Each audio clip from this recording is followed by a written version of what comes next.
있을 때에 아리마대의 부자 요셉이라 하는 사람이 왔으니 그도 예수의 제자라. 빌라도에게 가서 예수의 시체를 달라 하니 이에 빌라도가 내주라 명령하시거늘 요셉이 시체를 가져다가 깨끗한 세마포로 싸서 바위 속에 판 자기 새 무덤에 넣어두고 큰 돌을 굴려 무덤 문에 놓고 가니 거기 막달라 마리아와 다른 마리아가 무덤을 향하여 앉았더라. 아멘.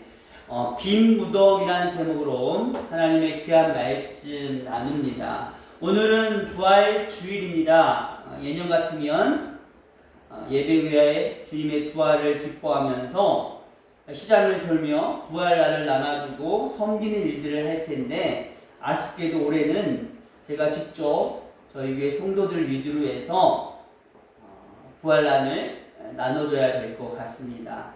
그리고 신천지와 만민중앙교회, 그리고 기존 잘못된 행동으로 인해서 교회에 대한 인식이 좋지 못한 상황 가운데 부활의 기쁨을 나눌 때에 도리어 그 주는 게 부담을 줄 수 있겠다는 생각이 들어서 솔직히 마음이 무겁기도 하고, 이번 부활절은 아마 제 평생 목회 가운데, 제 인생 아마 내년에도 이 코로나라는 게 사라지겠죠, 당연히.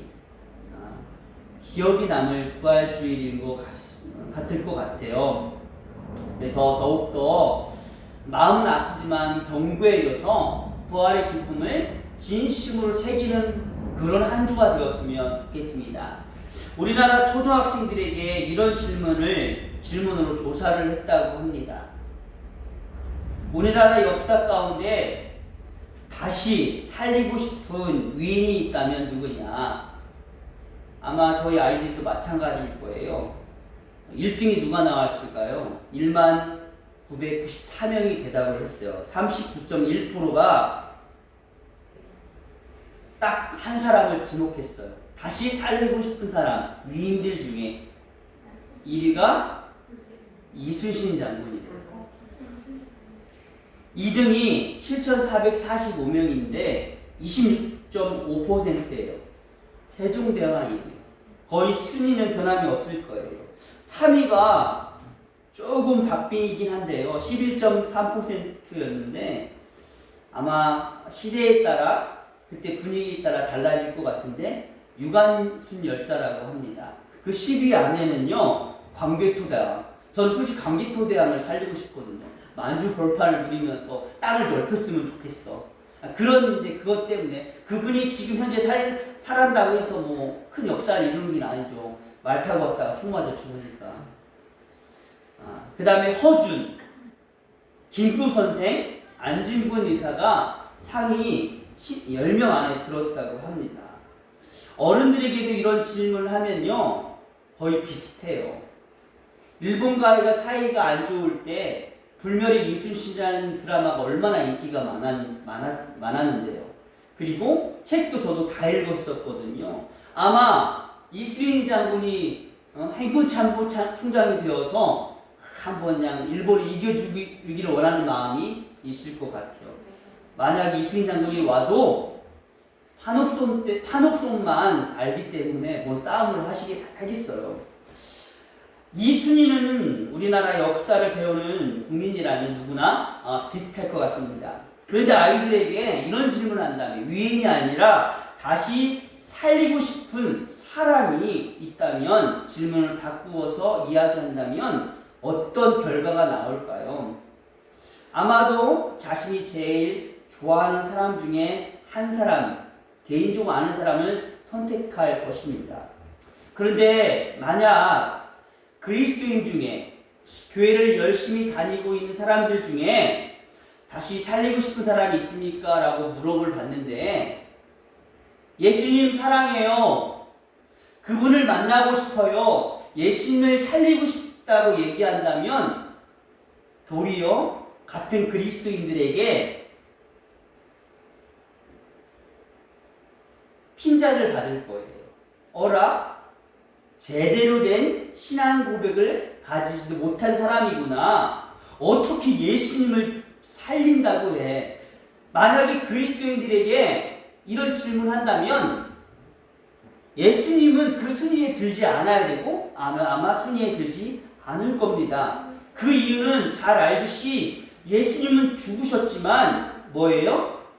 빈 무덤. 부활하셨기 때문이에요. 알파 오메가이시면서 영원한 생명을 가신 분이시기 때문에 우리를 만드신 그분을 우리가 살릴 수 있는 그런 자격도 없을 뿐더러 그럴 이유도 없는 것이죠. 왜냐하면 예수님은 부활하시고 영생하시고 살아나셔서 하늘에 계시기 때문입니다.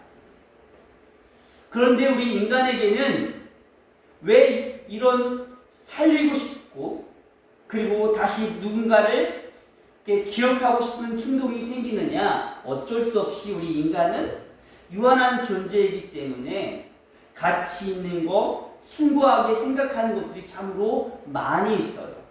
왜? 인생은 길어야 80에서 길면 100년이니까요. 이탈리아의 한 할머니가 104세 연세 드신 할머니께서 이번에 코로나 확진을 받고 완치를 됐어요. 더 놀라운 건 1차 세계대전 때 스페인 독감을 그때도 걸리셨대요. 그때도 살아나셨는데 그때도 몇백만이 죽었거든요. 그때 더 약이 없었는데 그때도 완치됐고 지금도 완치됐어요. 불멸의 사람인 것 같은데 그분도 언젠가는 하늘나라에 가시겠죠.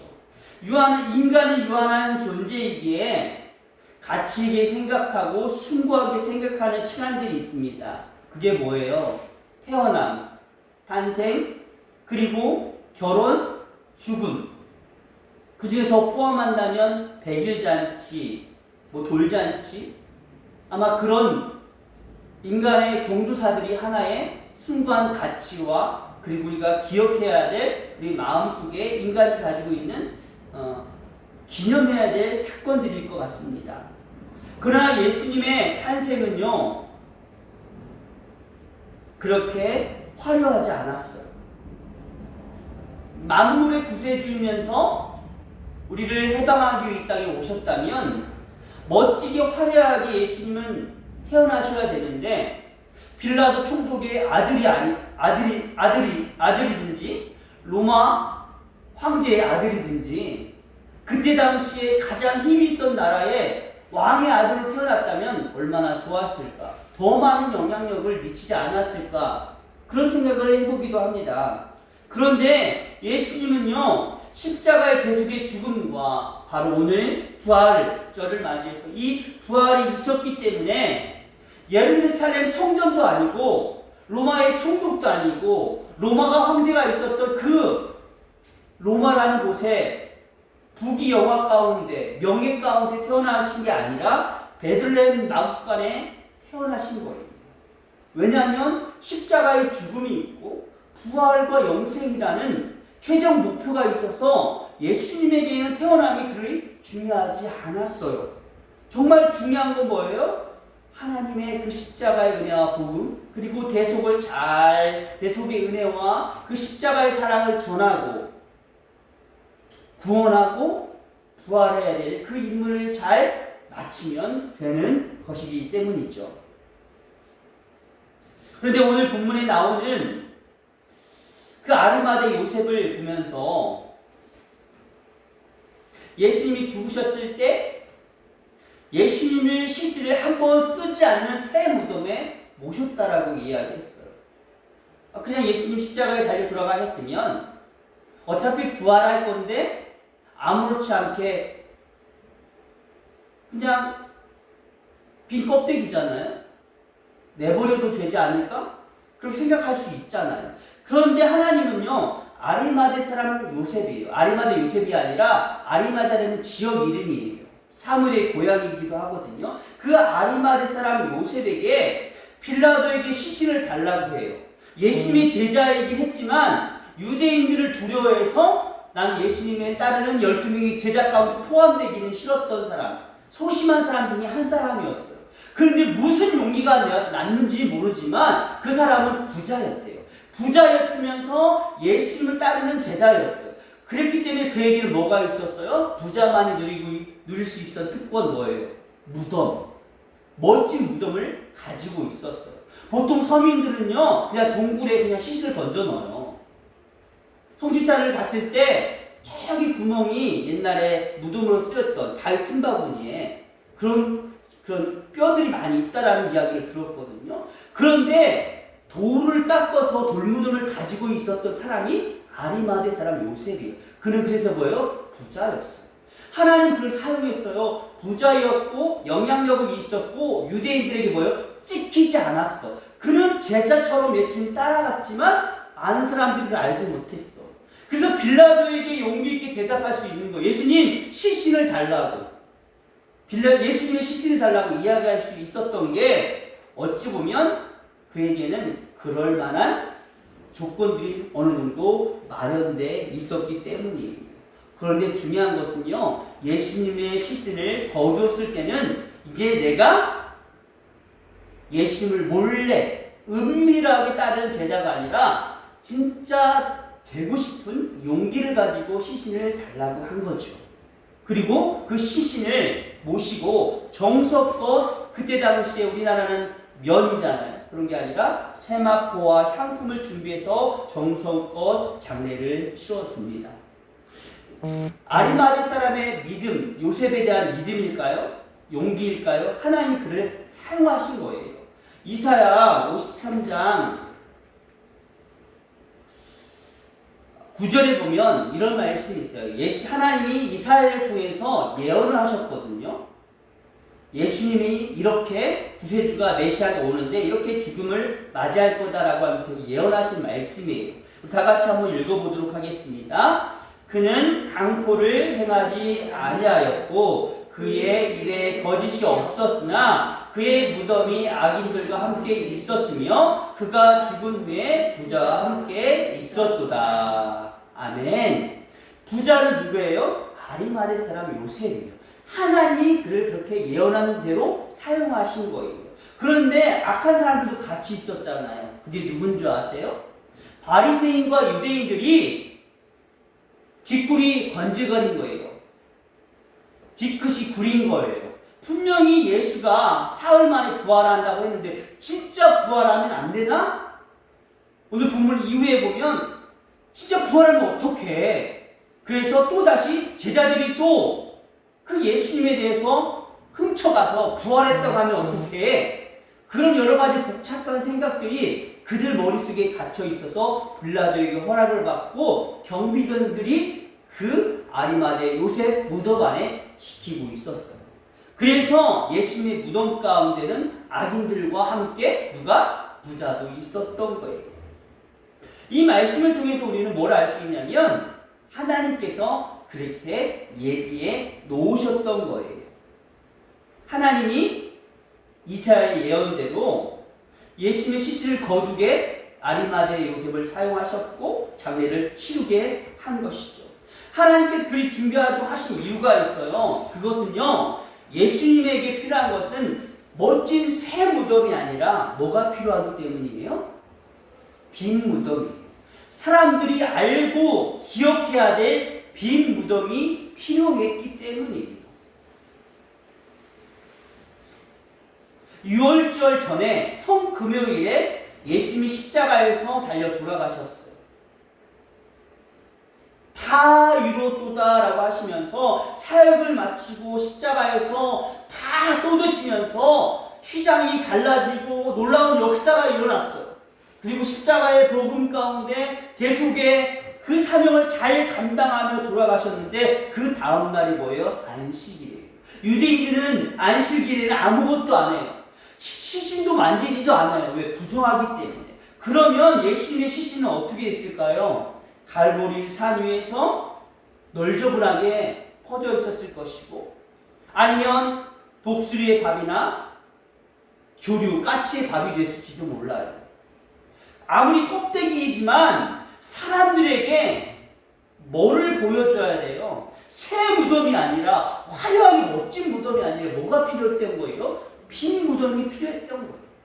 빈 무덤의 존재 가운데 왜 하나님은 악한 사람들까지 함께 있었고 아리마대 사람 요셉을 쓰게 하셨고 그 안에 막달레 마리아와 그 다른 여인이 있었느냐?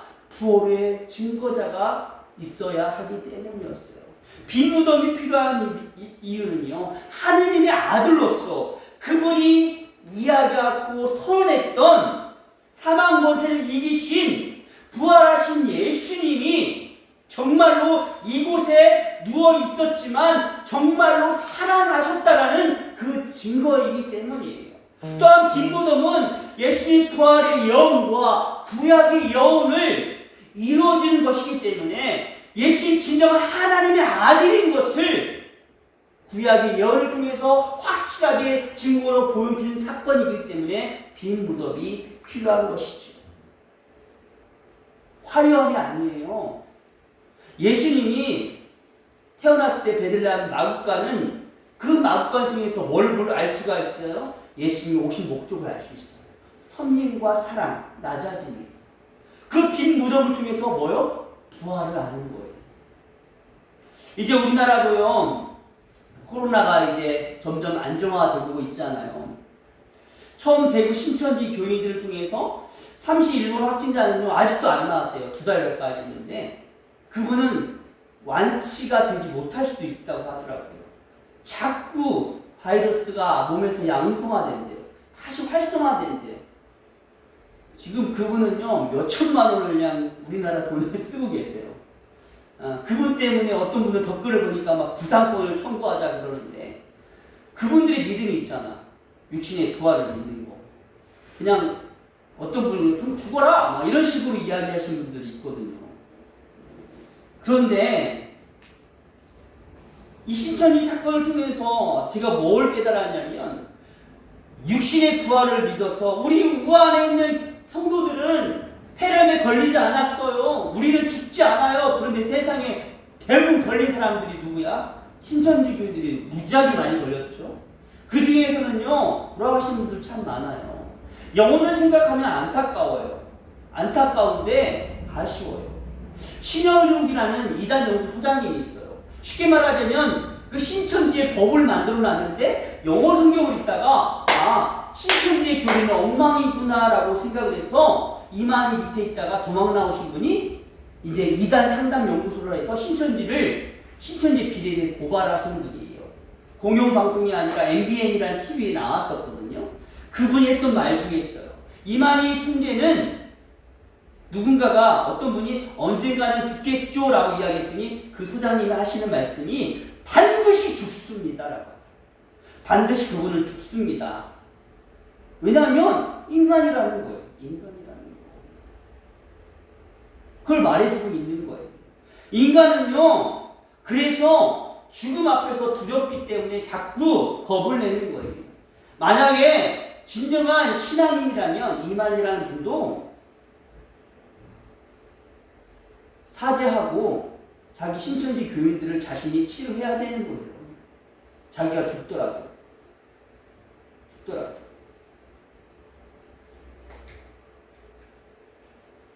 이 무덤이 누구의 무덤인 줄 아세요? 진시황의 무덤이에요.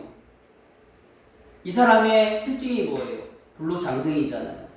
전국을 통일했지만 영원 불사, 죽지 않는 영생을 얻기 위해서 전설에 의하면 서귀포까지 왔대요.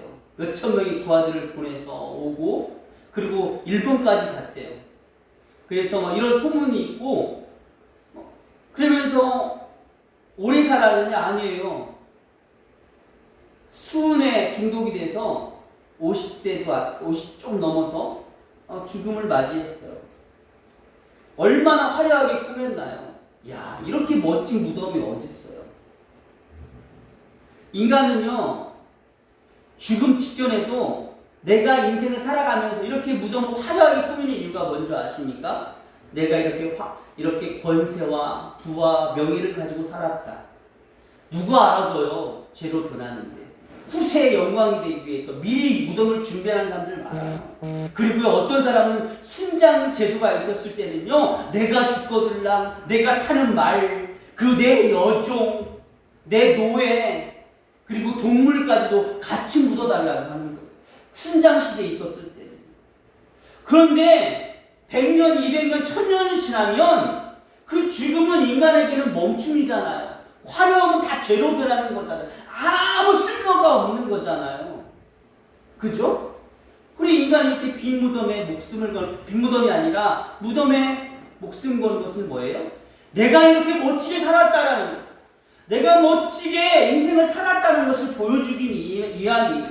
그런데 빈 무덤을 통해서 우리는 아무것도 없어. 비었어. 그러나 세상의 그 어떤 종교보다 우리는 자랑스러워야 하는 거예요. 부처도,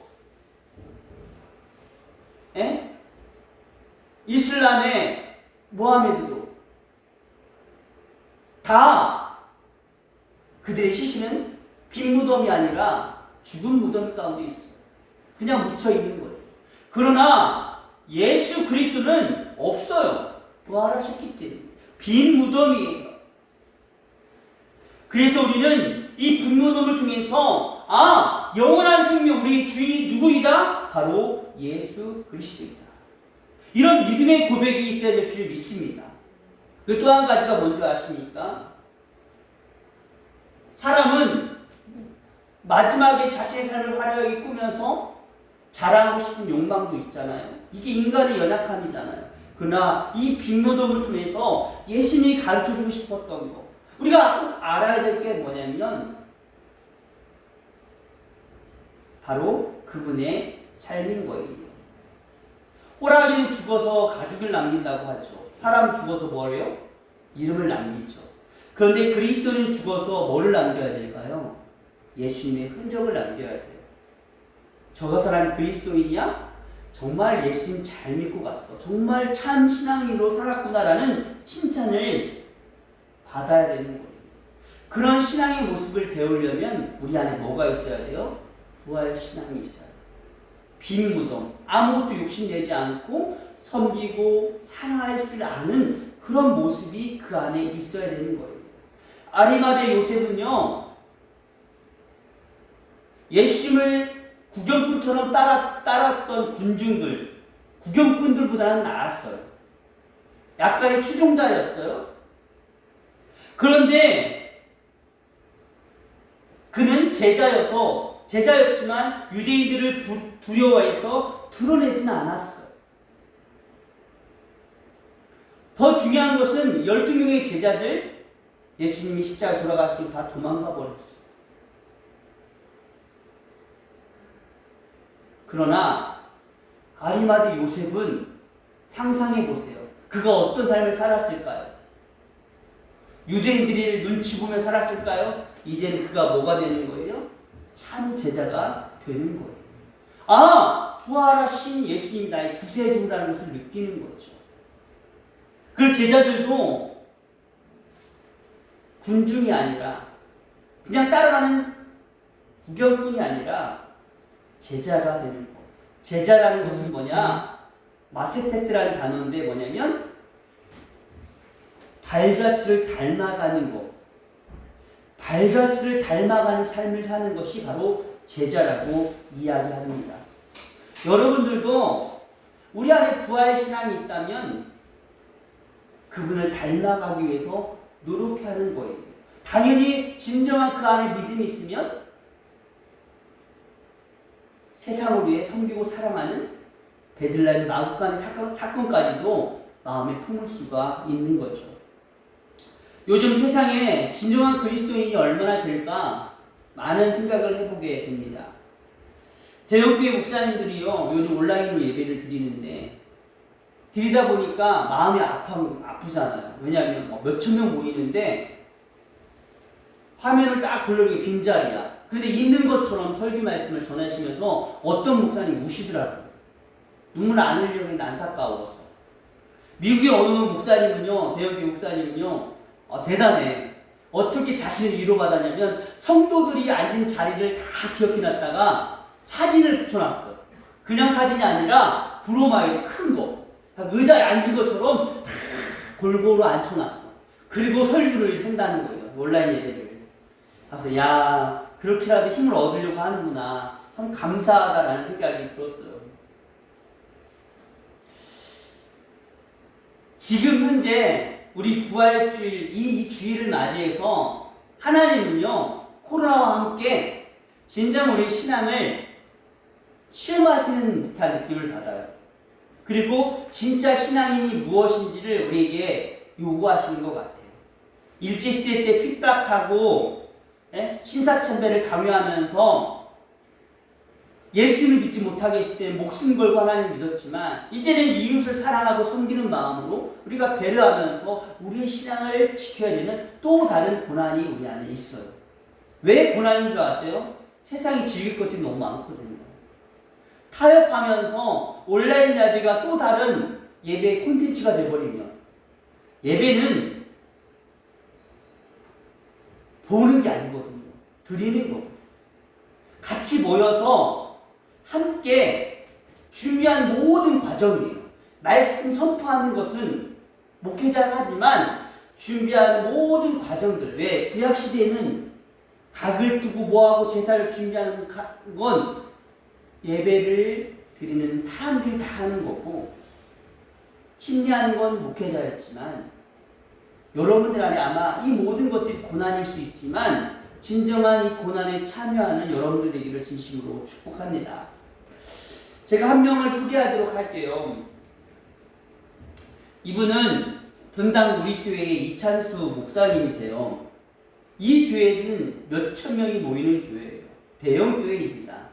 이 교회 또한 빈 예배당에서 예배를 드려요.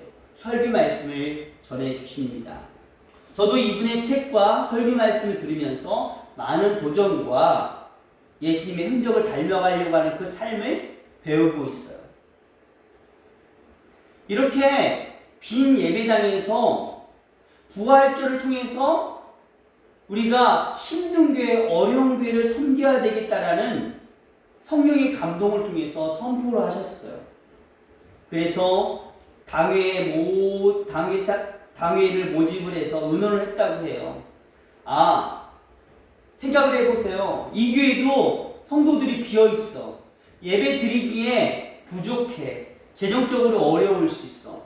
당회를 모집해서 미자립 교회를 도와야 된다고 하면서 당회를 소집을 해서 헌금이 얼마 나올까 생각을 했더니 3억에서 5억을 예상했다고 해요. 그런데 이분의 영향력이 얼마나 대단하냐. 이분의 설교 말씀을 온라인으로 듣고요. 온라인으로 듣고 16,000명이 헌금을 했어요. 그래서 얼마가 모아졌냐면 30억이 모아졌어요.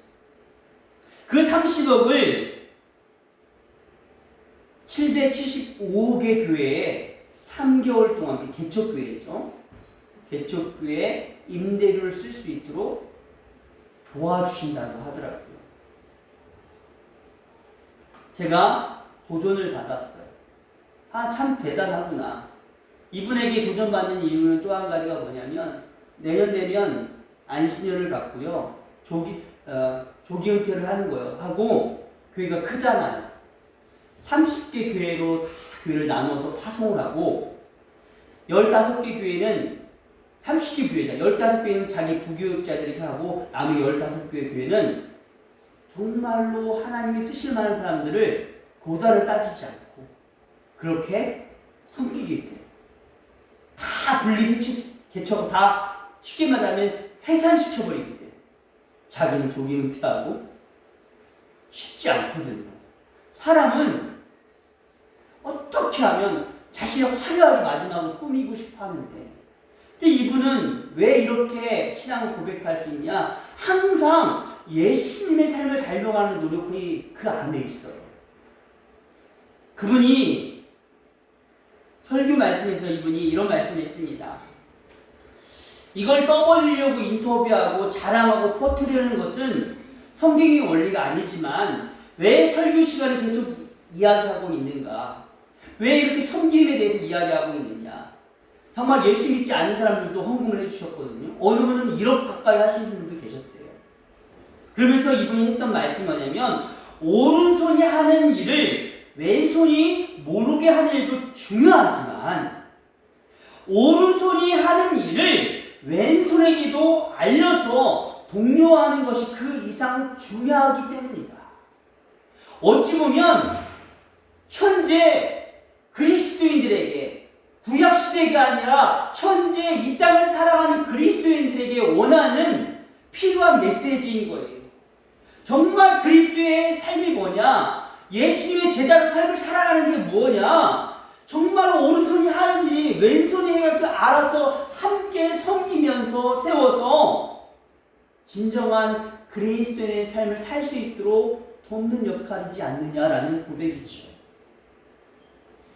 부활은 사실이고 우리에게 진정한 신앙의 본질이 여러분들의 밑바탕에 깔려있는 진정한 믿음입니다. 이 빈 무덤을 통해서, 오늘 말씀을 통해서 우리가 비워할 것은 우리의 연약함입니다. 우리의 나약함입니다. 인간적인 모습으로 예수님을 믿지는 않았나. 제자들도 도망갔잖아요. 그러나 이제 우리가 채워야 할 것들이 있습니다. 그것은 그 빈 무덤을 통해서 우리도 비워야 될 것, 그러면서 우리가 또 채워야 될 것이 있다면 바로 그리스도인의 자취, 흔적입니다. 예수님이 이곳에서 뭐 했다? 부활하셨다라는 이 흔적, 진정한 그리스도의 삶을 살아가는 모습을 우리는 배워야 하고 우리는 발견해야 되고 그렇게 삶을 살아야 될 줄 믿습니다. 사랑하는 성도 여러분들, 오늘 말씀의 제목이 빈 무덤이죠. 여러분들도 예수님의 그 부활의 사건에 진정한 제자로서의 삶을 사는 하나님의 귀한 자녀가 되기를 진심으로 축복합니다. 이 시간 말씀을 생각하면서 기도하는 시간을 갖도록 합니다.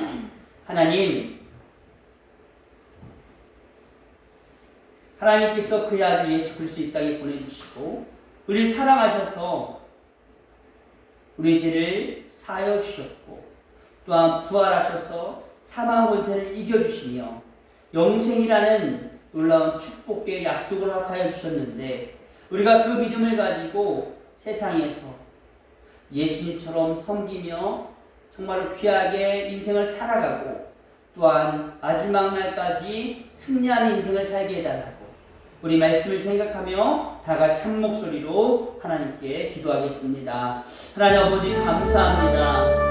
주님을 찬양하고 주님을 의지하며 나아갑니다. 감사함으로